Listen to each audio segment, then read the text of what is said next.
Welcome to our podcast, Autoimmune Adventures, three sisters navigating the ups and downs of life with autoimmune disease, sharing our experience of facing the challenges with optimism.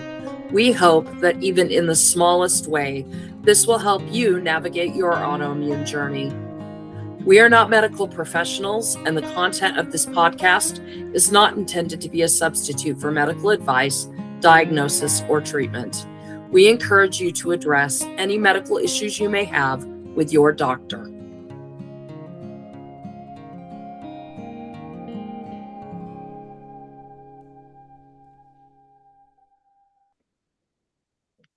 Welcome back to Autoimmune Adventures. Today we're diving into a crucial aspect of overall health, liver and kidney function, which are vital for cleaning and detoxing our bodies.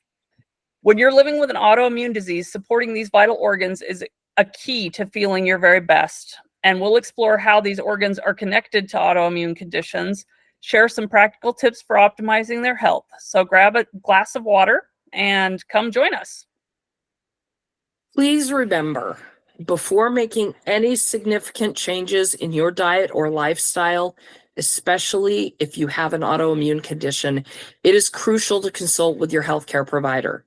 Detoxification is a complex process, and what works for one person isn't going to work for someone else, especially with the added complexities of autoimmune disease. Please talk to your doctor about what will work best for you.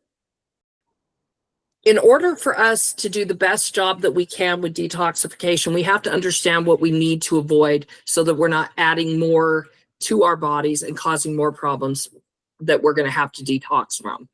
So research suggests that there is a link between environmental toxins and autoimmune disease. Let's talk about household chemicals really quick. Cleaning products, things that you are going to be using to clean your kitchens, your bathrooms, even your clothes. You're going to want to look for natural cleaners or make your own cleaners. Don't underestimate the power of vinegar. You need to do your own research to find the products that are going to be the best fit for you. But I will say for laundry detergent, it's super easy to just grab the one that is dye-free, fragrance-free. Those are going to be so much better for you. The personal care products you have in your bathrooms, we're talking makeup, we're talking shampoo, skincare products. Make sure that you are buying from companies that have a vested interest in making sure their products are free of toxins. Plastics in your kitchen specifically can be dangerous if you are using plastics to warm your food. Any kind of plastic that comes in contact with heat is going to release chemicals that are then ingested with the food that you eat or the things that you drink.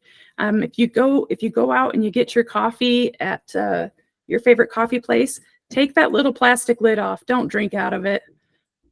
So keep in mind, I know a lot of people are looking into BPA as an additive in plastics, and that is great that is becoming more and more common, that plastics are produced without that.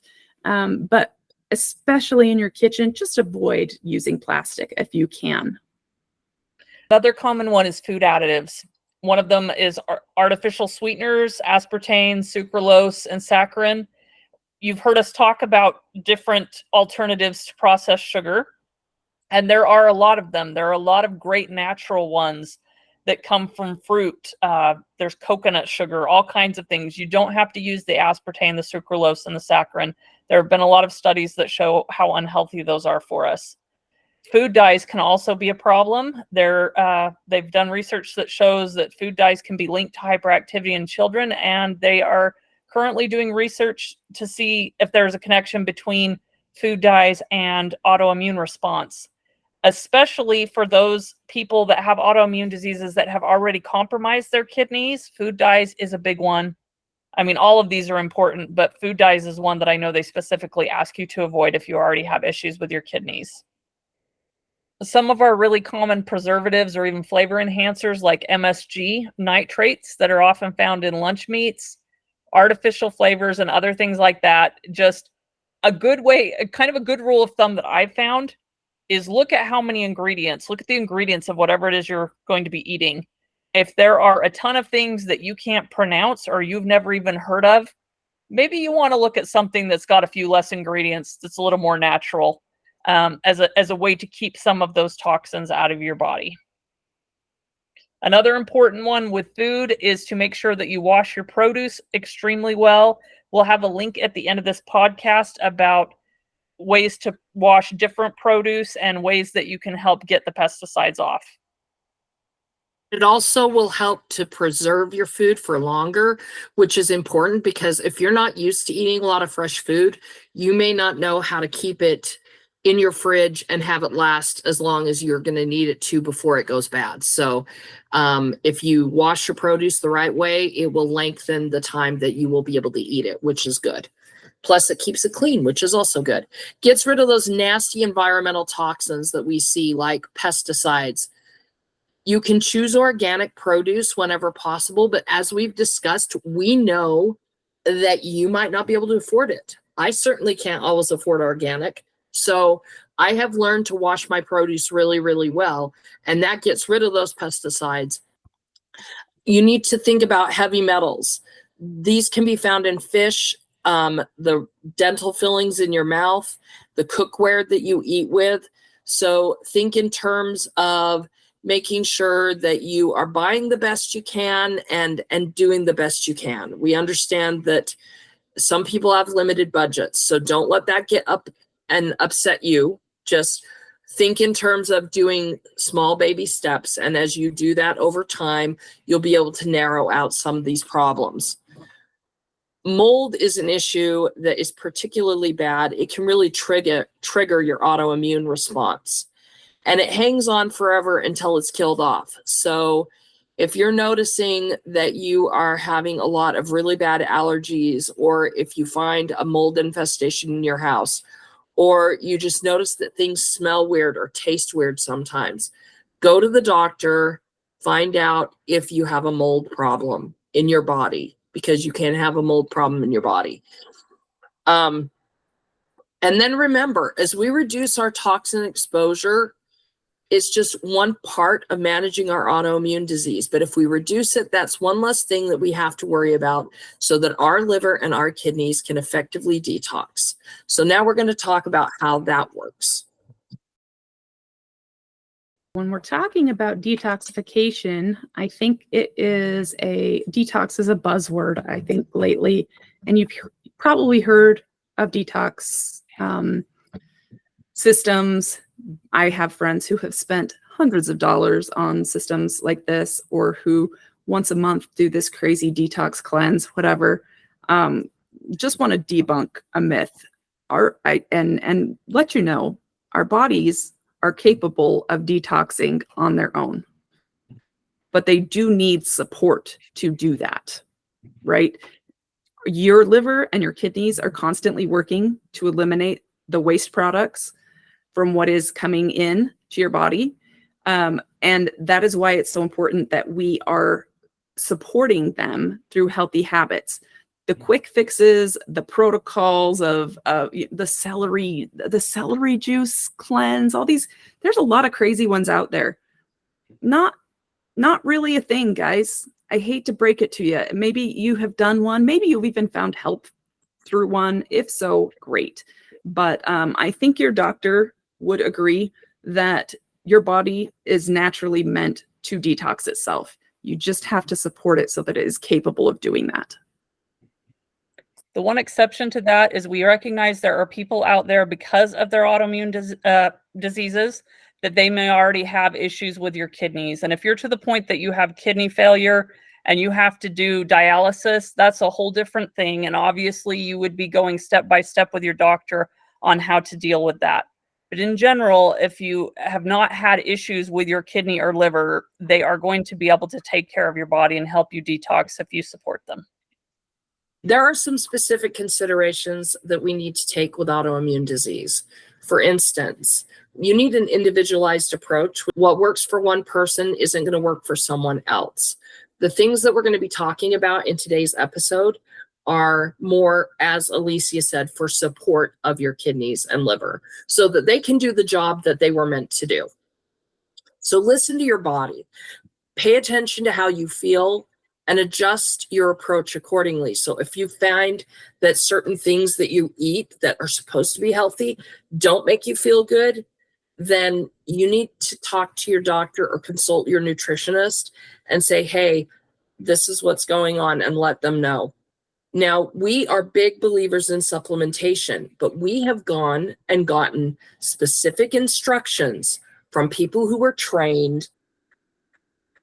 Just make sure you don't do it, like she said, without medical help on that, because sometimes it can actually interact with some of the medications you take, and it could actually cause more problems with your autoimmune diseases if you are not on the right supplements. Another thought here, just general guidelines for safe detoxification, other than being, talking to your healthcare provider before you take supplements, is to avoid harsh and extreme detox methods, because these can overwhelm an already compromised immune system, which we all have, and instead focus on gradual, sustainable changes. Yeah, because small, consistent steps are always going to be more likely to produce long-term results than there. With autoimmunity, there is never ever one big quick fix. It's always small steps. Even if you have a great medication you're on or whatever, all of us can attest that even a great medication is not going to cure it. It's not a cure-all. So focus on those gradual, sustainable things that you can do. And as we mentioned in our diet one, remember the quote about let food be thy medicine and medicine be thy food, because the best way to detox naturally is using healthy food and good, clean hydration. Water is definitely your friend, since it carries all the junk out of your system. And don't be afraid to, carry it around with you all day. Find a fun water bottle, decorate it, whatever. It's a great way to go. Yep. Hydration is going to be your best tool to help your body naturally detoxify itself. So, if we're talking about supporting kidneys and liver, let's talk about the liver for just a second. The key is going to be nutrition, like what you are putting in your body. As our whole last 2 episodes, we discussed that, talking about what we put into our bodies, foods that are rich in antioxidant, foods that are anti-inflammatory, those leafy greens, those berries, those cruciferous vegetables, those are the foods you're going to want to reach for to support your liver. It's really convenient that eating healthy is what is going to impact liver and kidney. Eating healthy is going to be what impact your energy levels. Eating healthy is going to be what's impact your inflammation levels. I mean, we can't overemphasize it enough. The liver is a vital organ. It helps us filter our blood, it metabolizes nutrients, and it produces bile. And consuming those liver-friendly foods is going to help support its function. It's very true. And some of those liver-friendly foods, you might hear us say things like cruciferous vegetables, and some of you out there are going to know what that is, and some of you are like, what in the world is that? So a few examples: you have the antioxidant-rich foods. Those include berries like blueberries, raspberries, and strawberries, grapes, artichokes, walnuts. Cruciferous vegetables include broccoli, cauliflower, kale, Brussels sprouts, and all of those are wonderful compounds that support liver detoxification. Lean proteins are a good idea. Chicken, fish, tofu, if you can handle soy, but not everybody can. Lentils provide essential amino acid for liver repair. Healthy fats are another important one. Olive oil, avocado oil, coconut oil, and nuts all contain monounsaturated and polyunsaturated fats, which are beneficial for liver health. Unfortunately, a lot of times people get this idea that fat-free everything is what's good for them, but your body actually does need healthy fats, so that is something to keep in mind. Garlic and onions contain certain compounds that can help protect the liver. Obviously, though, there are certain autoimmune diseases like lupus where garlic is not recommended because it can activate an already active autoimmune system to the point that it can flare you. So again, this is another reason why you should be doing all these things with your doctors, because some of these things that are great for one person are not going to be great for you or somebody else if you have allergies, food intolerances, or certain diseases where you can't have certain kinds of food. The last one to consider is green tea. It's rich in antioxidants, and it also can help protect the liver. And if you don't like the way green tea tastes, you can take that in capsule form and still get the benefits of that. But I wanted to make a quick note, as Becky was talking about, if you have lupus, garlic's not going to be recommended. Wanted to make a quick note. Some of the things we mentioned here, these vegetables and antioxidant rich foods, if you have sneaky infections in your gut, like SIBO, which is small intestinal bacterial overgrowth, some of these fruits and vegetables are going to cause you discomfort. They will cause you indigestion, they will cause you gas, they will cause bloating. So even though these are very healthy and foods that we want to be consuming, if you are finding, like we mentioned in our last episode, if you are finding that you're eating these really good foods and that your body is reacting badly to them, that is a sign that something is not right with your gut health. You need to get yourself to a gastroenterologist and get checked. Green tea can be great for hydration as well. So we've already talked a lot about drinking water, but water is really important for both kidney and liver health. So make sure you're drinking a lot of water. Limit your alcohol. I think everyone knows that alcohol isn't good for your liver. And we are not telling you you should never drink again. We're just saying limit your alcohol and any processed foods. They put extra strain on the liver, and your liver needs to be well cared for. With that in mind, if we're talking about supporting our liver, we can support our kidneys with water as well. Both of these organs in our body require a lot of water to operate and to flush out all the toxins that they are built to remove from our body. On that note, there's a little bit of a irony here, because if you're not drinking good water, you're actually taking in some funky stuff. So you need to make sure you get yourself a really good water filter. I know, at least for me, my city water is not good drinking water. It's really just not. Some people are lucky enough to live in the middle of nowhere and have beautiful well water that tastes amazing and has all the good, healthy vitamins in it. My city water doesn't have that. So I had to invest in a good water filter. I was going to say, and sometimes even when you're in the country and you have wells, which I am, the water is nasty out here. And we actually had somebody come out and test it, and it had so much chlorine in it. They said it had more than most public pools do. Oh. And it just disgusting. So we went out of our way. We like to do the filtered water because we just figured it was going to be healthier for us all the way around. Yeah. So we talked about foods that were good for your liver. Foods that are good for your kidneys are going to be helpful as well. So we'll mention very similar, I would say, to the liver, those foods that are going to help: the fresh fruits, the vegetables, whole grains, and lean protein. Things that are generally low in sodium is what we're looking for, because excessive salt can burden the kidneys. Also pay attention to what salt you're using. If you're using the basic table salt you get in the cute little cylinder, sorry guys, that stuff is not going to help you out. Get yourself some good sea salt. I know it's a little pricier, but it is infinitely better for you than plain old table salt. Yeah, and you're going to find that it just tastes so much better too. It doesn't really have that does. super strong, sharp, bitter saltiness to it that the table salt does.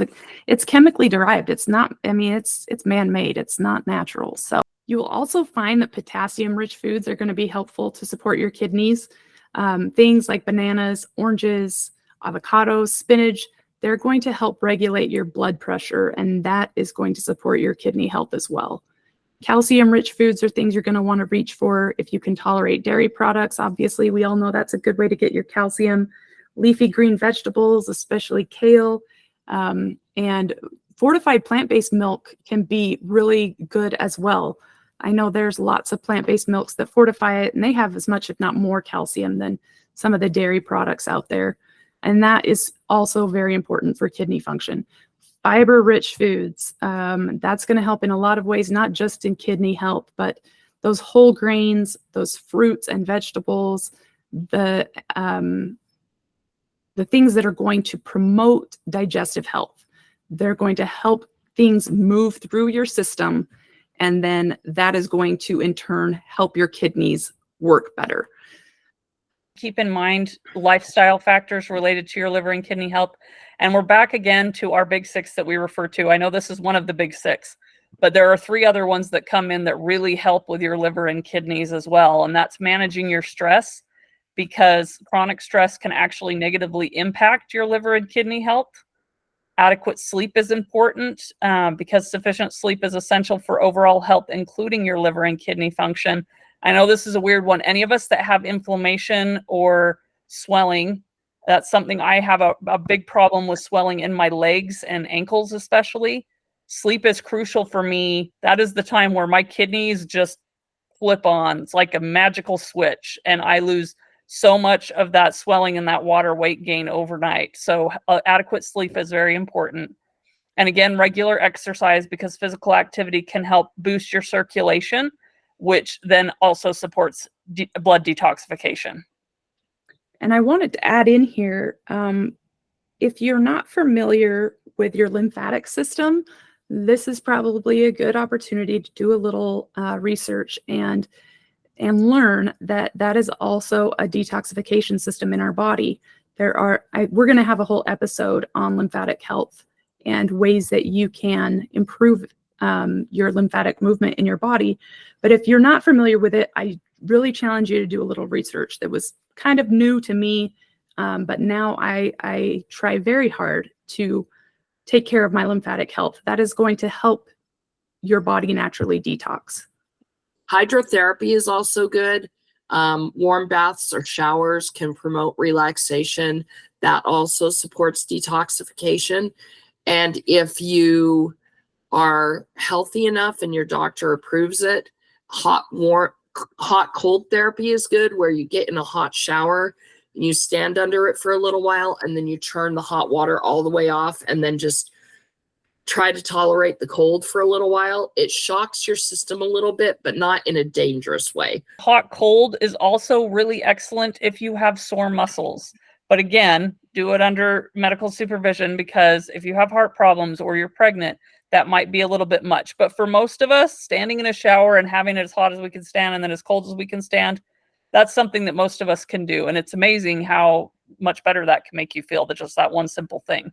It can. It can also help with your brain fog, which I didn't know until I tried that myself. But that I personally hate it, but I make myself do it every time I shower. That's something I've adopted just recently. I take my nice warm shower, and then at the end, I turn it ice cold, as cold as it will go. And I stand there as long as I can possibly tolerate it. And I do hate it, but I'm going to tell you what, I feel pretty darn good when I step out of that shower. And you do have to be careful. That one, you really do have to be careful. As mentioned, even for me, I have cold intolerance issues, and I think that's due to my Hashimoto's. But if I get super cold, I take forever and ever and ever to get warm again. It's just the kind of cold that soaks into your bones. So be careful. And I have definitely told myself on days where I was already chilled, okay, I'm going to skip the cold shower today. That'll be fine. But there's lots of things you can do with heat and cold therapy. Look into saunas. I know Becky has a sauna. I know there's not a lot of science behind infrared saunas yet, but there is some promising research being done. There's promising things coming out about the benefits of infrared light therapy and saunas for those with autoimmune disease. It's really specifically for inflammation. It's kind of exciting new thing, because it's a natural thing. It's not some funky pill you take to put in your body, but I think it's really an exciting natural way to help your body detox. Right and back. Something that a lot of people in a lot of other cultures have done for ages, right? Yeah, ages. For ages. It's a well-known health benefit, like has well-known health benefits. Yeah. We grew up near a reservation most of our lives. And so all my indigenous friends, they use sweat lodges. This is something that has been around for hundreds and thousands of years. People have done this for their health for a very long time. So there's a lot of different ways of approaching the subject of detoxification. And as long as you're remembering that it's just essential to work with your healthcare provider so that you can protect your body. Because yes, your kidneys and liver both detoxify your body.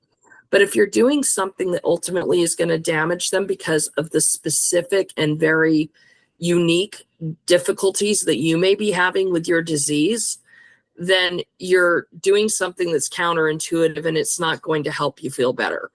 Our goal here is to help give you some ideas that you can then take to your doctor and sit down and say, hey, would this be beneficial for me? Is this something that you think would help me feel better? And then by doing that, you're working in tandem with your doctor, but you're advocating for yourself. You're going in with a plan so that you can get what you need. Yeah, I think that it's important to be able to, like we've talked about, educating yourself and being prepared before you go to your doctor's appointments. Some of these things we're mentioning, hydrotherapy and sauna, I don't know that there's a lot of doctors out there that are going to recommend it outright to you. But if you go to them and you say, hey, listen, I've been thinking about trying this. Do you think it would be harmful? Do you think there would be benefits to it? Is there any reason I shouldn't do it? And what way should I do it that would be the safest or most effective for me? They're going to have insights. They will. And just one other really quick thing. Some of you might be listening to this and be like, well, I don't have access to a sauna. A sauna is very expensive. I recognize that. We actually kind of got ours secondhand. We got a really good deal on it when we got it.